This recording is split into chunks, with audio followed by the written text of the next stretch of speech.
Tell me about the Dream Chaser Foundation. How did it start and what do you do? The Dream Chaser Foundation we established in memory of our son Chase. He was diagnosed with acute myeloid leukemia a few days before his second birthday. Our kind of world was flipped on its head as we realised that everything needed to stop. We had to concentrate on getting our son the treatment that he needed. That required us to travel to Auckland and spend many nights in Starship Children's Hospital. He had a really aggressive form of cancer, and the thing about cancer is that it doesn't discriminate. It doesn't matter whether it's a 9-month-old baby or a 90-year-old person.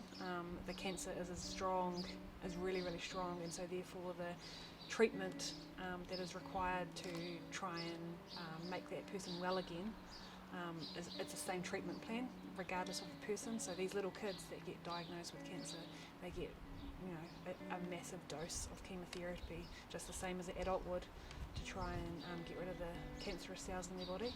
So leukemia is a blood cancer, so as opposed to other cancers where it might be like a tumour, where they're able to remove it and deal with it like that, leukemia, unfortunately, because it's in your blood, it therefore is everywhere. So it requires quite a strong and urgent treatment plan. It also included us travelling overseas to London because the treatment that the doctors had given him wasn't working as well as it should, and so we needed to look for other options because the options were limited for our boy because of how strong the cancerous cells were in his body. So we did spend some time on a drug trial in London, but ultimately that failed as well. And in 2012, we lost our boy on June the 15th. So as a family, obviously that was really difficult. The most difficult thing a parent could ever go through is the loss of a child.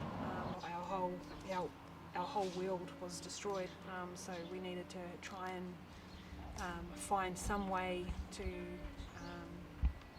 deal with the despair, I guess, and our grief. So we thought, how can we help others? We designed the Dream Chaser Foundation, which is all about supporting children and their families who have cancer in Aotearoa. 3 children a week are diagnosed with cancer, so that's a lot of children. The oncology ward at Starship is always full, and it's really sad because you don't want a full ward of cancer kids, but unfortunately it is such a problem that there's never spare beds. How did the foundation change over time? I think it was really intense at the beginning because we threw all of our energy into it and created a whole lot of different support services, did a whole lot of events because the Dream Chaser Foundation, like many charities, doesn't get government funding or anything, so the money that we pass on to families we have to earn through fundraising events, through spreading the word, through donations and things like that. It's really hard work, but all that hard work pays off when we're able to give families help them financially, ease the burden of the costs of what it takes to look after a child with cancer, to be able to see the children when we give them presents and just give them a little bit more joy during their difficult journey with cancer. Did you get the families and everything to help? Like, what were some ways? So we use social media, obviously, that's our main platform. We had a lot of support prior to setting up Dream Chaser. We had a fundraising page for our son, and then as time went on we were able to set up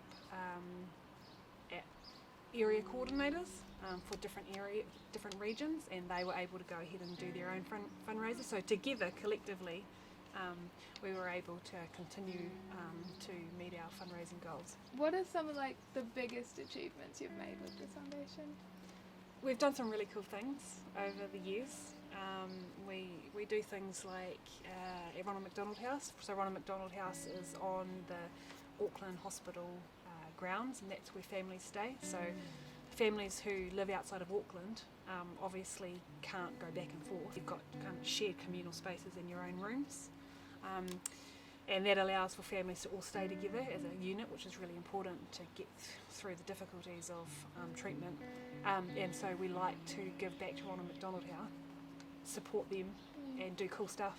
So we have things like Sunshine Week, which is a week where we go in and we try to look for things that these children who have really serious health problems aren't able to do. Like we often take for granted going to the movies because these children often, their health is so compromised that they can't easily mix with other children and other people because they can pick up lots of bugs which affects their ability to recover.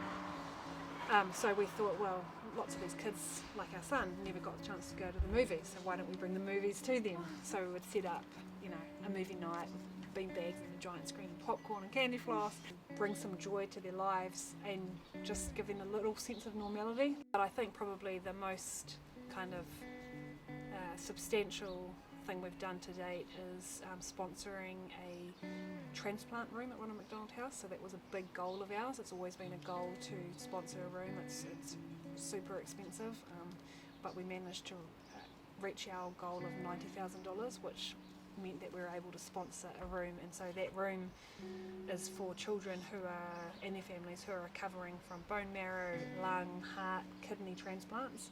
That was a major goal of ours, to be able to have something under Chase's name that we knew lots of families would be able to benefit from.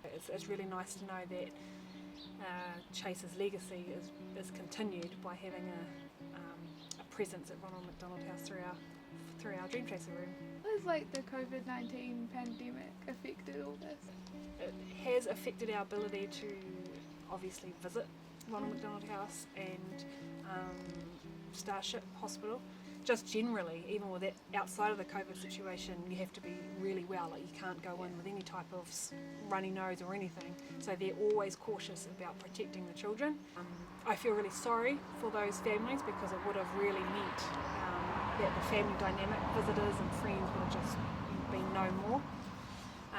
And so for us, it just meant that we knew that we wouldn't be able to go and hand out presents. We weren't able to visit any families or anything like that. But it means that we just have to kind of readjust some planned events and things like that.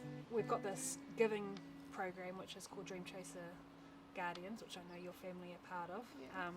And so Guardians donate a weekly donation, and thankfully, despite the financial pressures of COVID and how it's kind of changed our lives this year, our Guardians have continued to donate. So that's been really good because we can't go out and do events and things like that because of all the restrictions. So knowing that our Guardians are continuing to donate and support ensures that when we're allowed to revisit Auckland, we'll be able to still do all those cool and fun things. A lot of charities out there, especially in the area of cancer. How does a smaller charity like you stay visible? I think the benefit of smaller charities like ours is that people know that because it's literally just our family running it, we don't have the extra costs. No admin costs, there's no offices, etc., no vehicles and all those things that are generally called overheads. People get nervous about if I donate $10, how much of that $10 is actually going to go to the person I'm wanting to support or the cause. And we do that by giving the families financial support because it is really hard. Parents have to stop working. I think that has been a point of difference with these smaller charities is that the impact that someone has when they donate. And I think also, it's always been our son and us. We've always been the face of the charity and started. So people like that connection that we're just your average family who had this incredibly difficult experience, and we will spend the rest of our lives trying to process it and deal with the grief that comes about through the loss of a child. So people really connect with our journey, ours, that are going through difficult times.